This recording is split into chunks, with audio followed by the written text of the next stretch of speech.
Uh, Myself, Dr. M. Prabhugo, HOD of Department of Physics.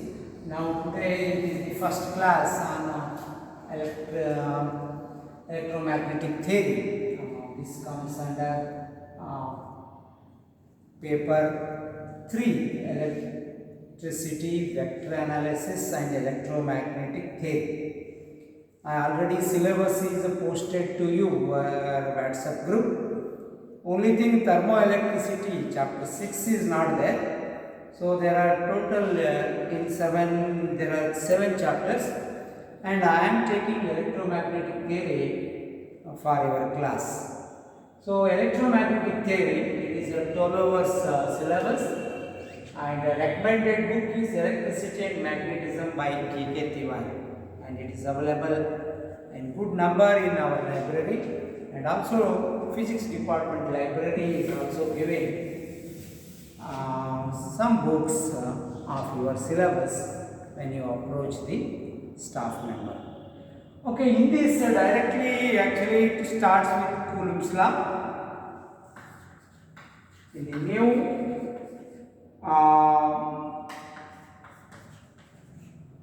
Coulomb's law, electrostatic field, Gauss law, application of Gauss law, electrostatic potential, Poisson's and Laplace equation, like that it goes. It is already given. The syllabus copy is posted to your WhatsApp group. So we begin with this Coulomb's law of electrostatics. Before that, electromagnetic theory is the combined study of electricity and magnetism. Electricity and magnetism. You have studied these chapters, the electromagnetic theory, electricity and magnetism in PU2, and I wish you to read PU2 electricity, electrostatic syllabus first before going to study electromagnetic theory. You know that in electricity, earlier these two are studied as separate chapters, but now these two are merged into one, and combinedly we are studying them as in the electromagnetic theory. Actually, we combine light also in this. Current, electric current, that gives rise to magnetic field. When there is a changing electric and magnetic field, that gives rise to light. So all these are merged together in the electromagnetic theory. So first we have to study, when you want to study electricity, first you have to study electrostatics. Next, current electricity.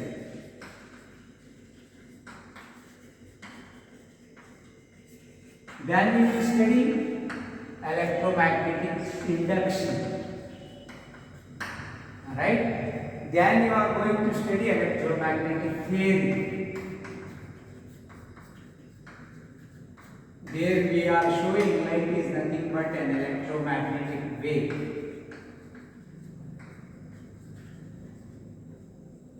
Right? So we begin with Coulomb's law first. Right? Before that, this is an old chapter. It comes under classical physics. It is a good old study of physics where we are studying the electric charges. You know that it was long back discovered that a glass rod is rubbed with silk cloth, glass rod. When we rub silk cloth with glass rod, and glass rod acquired a special property. Special property means if you take another glass rod,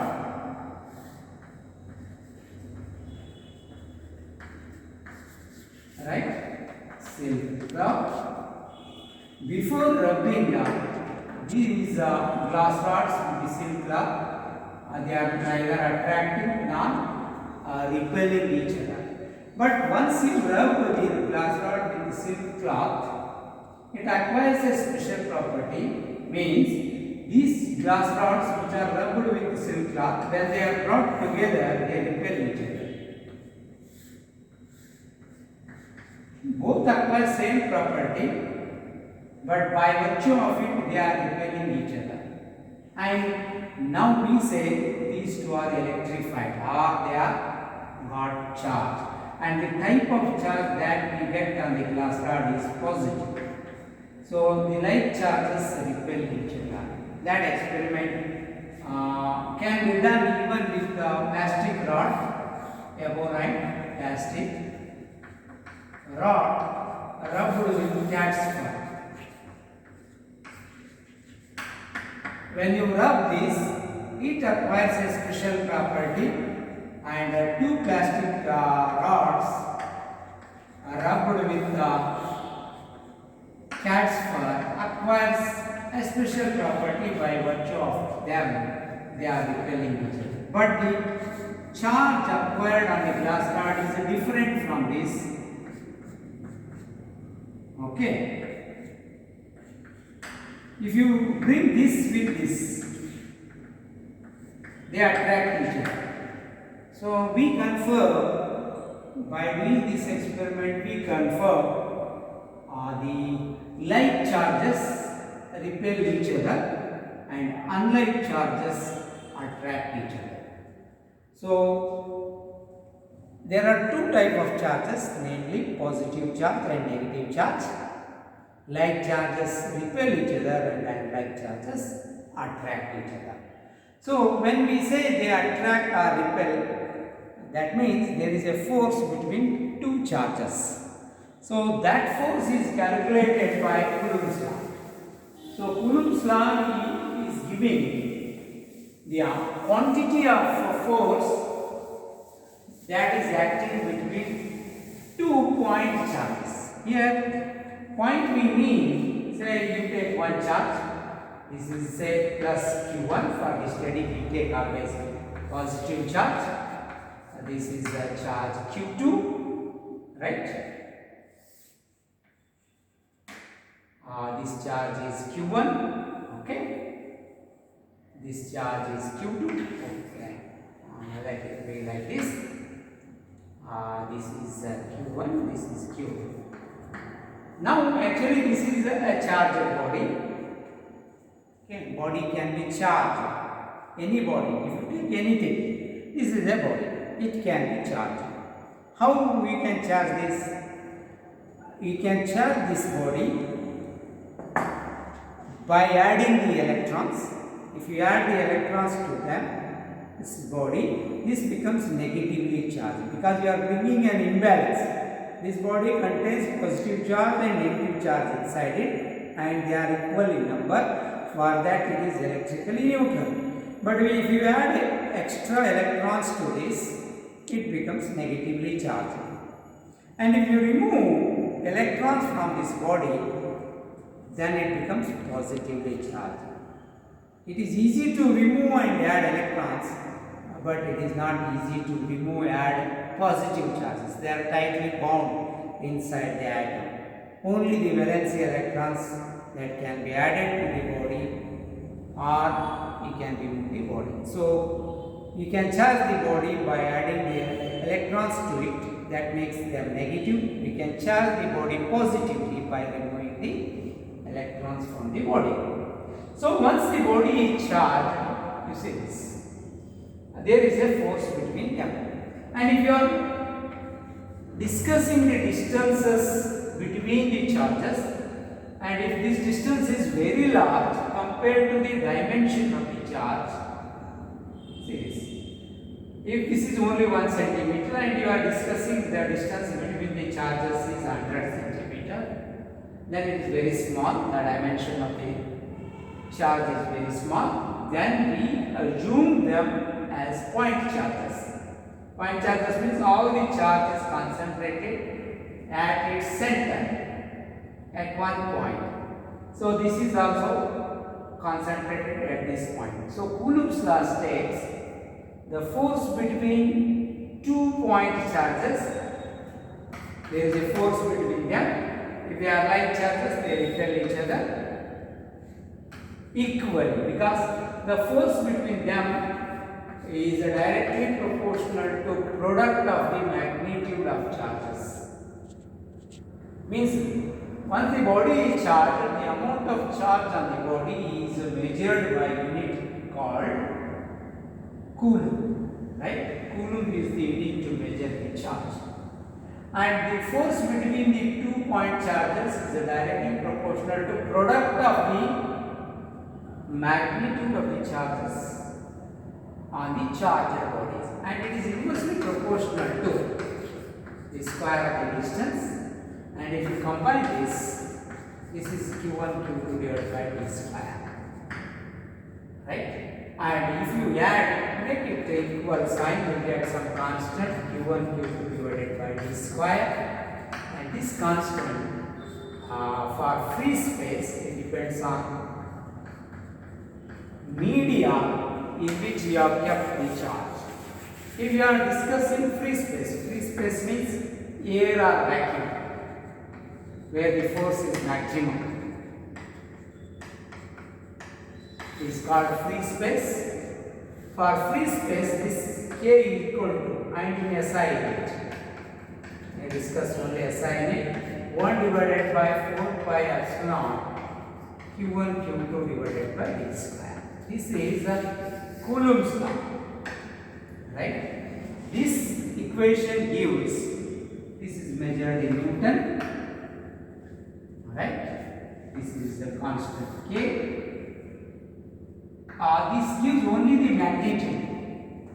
The direction is always along the line joining the two forces. Since they are like charges, there is a force on q2 due to q1 which pulls it away. So I will write this is force on q2 due to q1, and this is force on q1 due to q2. That also pulls. They repel each other, but they are Fq1 Q2. If you write vector sign, that is equal to minus Fq2 Q1, equal but in a negative sign. One moves that side and another moves this way. That for that reason, when you put vectors, I have to say this force, they are equal forces acting on both the charges. So we say the force is mutual. This pulls this and this pulls the other charge. Okay, equally, but in opposite directions. This is Coulomb's law. Here the epsilon naught is called the permittivity of free space.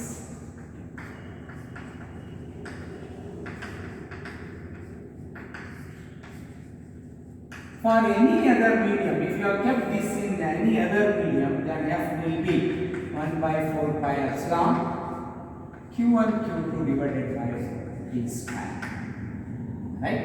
And if you write it in a vectorial form, this will become 1 divided by 1 by 4 pi epsilon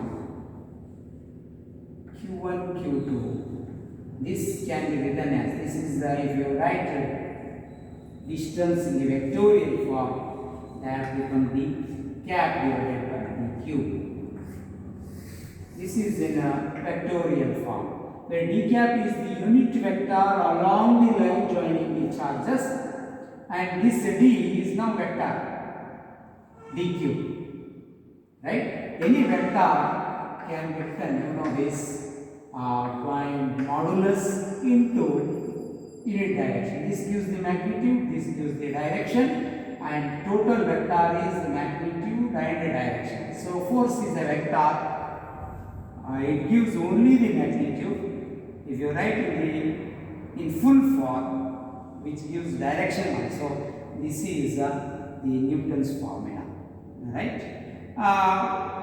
This often we refer because inverse square law. Force is inversely square to the square of the distance. But if you write in vectorial form, this will become dq, and this is the direction. Okay. Here, what we will do is one thing. This becomes dq, dq because let it correct this. This is D. D involves direction and magnitude. When you add magnitude to this will become dq. Okay, this is vector. Vector, it is the line joining the two charges. So this is Newton's law. Okay.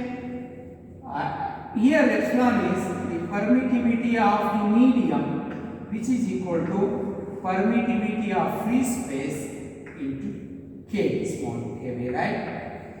This k is a different. Okay. This is the dielectric constant, or it is also called dielectric constant of the medium,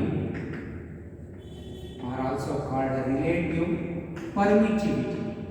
So the permittivity of the medium is equal to product of permittivity of free space into dielectric constant of the medium, or it is called relative permittivity of the medium. Okay. Up to this we start in the first class.